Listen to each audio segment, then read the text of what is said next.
storyboard.com. আসসালামু আলাইকুম। সবাইকে ধন্যবাদ আমার ভিডিওতে অ্যাটেন্ড করার জন্য। আজকে আমি আপনাদের সামনে একটি ভিডিও মেকিং প্রসেস কিংবা ভিডিও মেকিং এর যে বিষয় এটা নিয়ে কথা বলবো।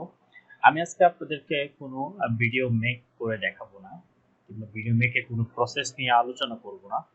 আজকে আমি যেটা আলোচনা করব সেটা হলো, আপনারা সবাই জানেন অ্যামাজন প্রোডাক্ট, অ্যামাজন অ্যাফিলিয়েট, আলি এক্সপ্রেস কিংবা বিভিন্ন ই কমার্স সাইটে অ্যাফিলিয়েট হিসেবে কাজ করতে গেলে প্রোডাক্ট সেলটা খুবই ইম্পর্টেন্ট। প্রোডাক্ট সেলের উপরে কিন্তু প্রোডাক্ট কমিশন, আর প্রোডাক্ট কমিশন জিনিসটা হচ্ছে আপনার আপনি যত বেশি এটা মার্কেটিং অ্যান্ড প্রমোশন করতে পারবেন। সোশ্যাল মিডিয়া একটা ভালো প্ল্যাটফর্ম এই ধরনের প্রোডাক্ট সেল করার জন্য। পাশাপাশি ইউটিউব একটা ভালো ভিডিও প্ল্যাটফর্ম। আপনার এখানে আপনি ভিডিও মেক করে বিভিন্ন প্রোডাক্ট প্রমোশনের জন্য কাজ করতে পারবেন। আর ইউটিউবের কথা যখন আসে তখন কিন্তু ভিডিও মেকিং এর প্রসেস চলে আসে। আর আমি আজকে আপনাদেরকে এখানে আমাজনের যে এই কমার্স সাইটগুলোর জন্য যে প্রোডাক্ট ভিডিও মেক করা যায় করে মানুষ স্লাইড দিয়ে, প্রোডাক্টের ইমেজ দিয়ে কিংবা কিছু শর্ট ভিডিও অ্যাড করে, সে প্রসেস নিয়ে আলোচনা করব। আলোচনা করব না, অ্যাকচুয়ালি আমি আপনাদেরকে একটা স্যাম্পল দেখাবো যে এই প্রসেসগুলো দিয়ে কাজ করতে গেলে প্রফেশনাল মানের না হলেও এক্সপেরিয়েন্স কিংবা স্কিল পারসন না হওয়ার পরেও কিন্তু এই ধরনের ভিডিওগুলো মেক করলে এটা মার্কেটে কতটুকু ইফেক্টিভ হয়, পাশাপাশি এটা প্রসেসগুলো কেমন হয় এবং ভিডিওগুলো মেক করলে কেমন হয়। আজকে আমি আপনাদেরকে একটা স্যাম্পল শেয়ার করবো আজকের ভিডিওতে। আমি যে এই প্রসেসগুলোতে কাজ করেছিলাম, যখন আমি শুরুতে কাজ করেছিলাম, এটা আমার বলতে পারেন যে আমার ফার্স্ট ভিডিও মেকিং ছিল। যেটা আমি ক্যানভা দিয়ে ইউজ করছি। ক্যানভা প্রো না, অনলি ক্যানভা দিয়ে আমি স্লাইড টু স্লাইড দিয়ে আমি প্রোডাক্ট ভিডিওগুলো মেক করছি।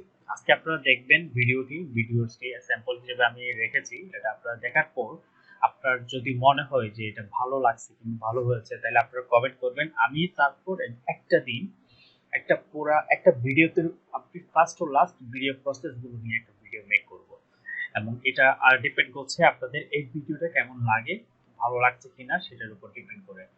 এটা শুধু এই কথাটাই বলার জন্য আমি এই কথাটা বলার উদ্দেশ্য এটাই যে আপনার প্রোডাক্ট সেল করার জন্য ইউটিউবে যে প্রোডাক্ট নিয়ে যে ভিডিও মেক করা হয়, ওটার জন্য আপনাকে সব সময় যে প্রফেশনাল মানের এক্সপেরিয়েন্স কিংবা স্কিল ভিডিও মেকার হতে হবে তা না।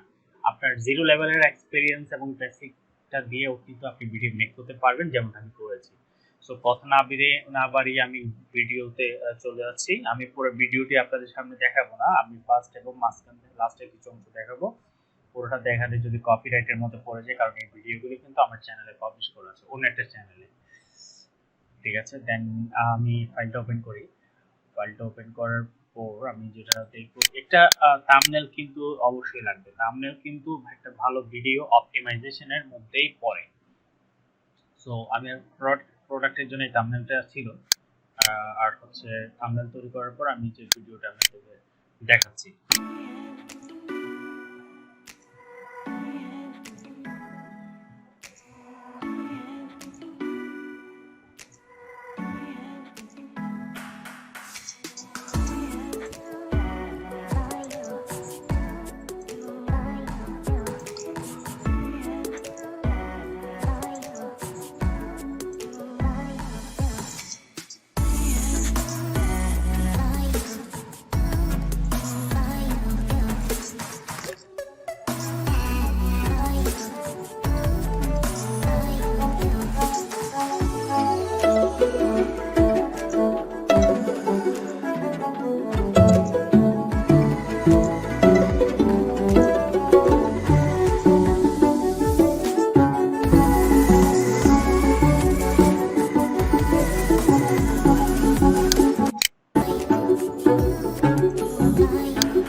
শেষ।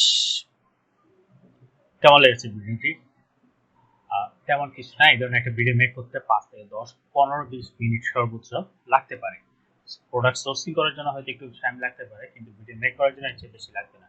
তবে এই ধরনের ভিডিও মেক করার জন্য আপনাকে প্রফেশনাল মানের কোনো স্কিল থাকতে হবে কিংবা কোনো কিছু জানতে হবে তাও না।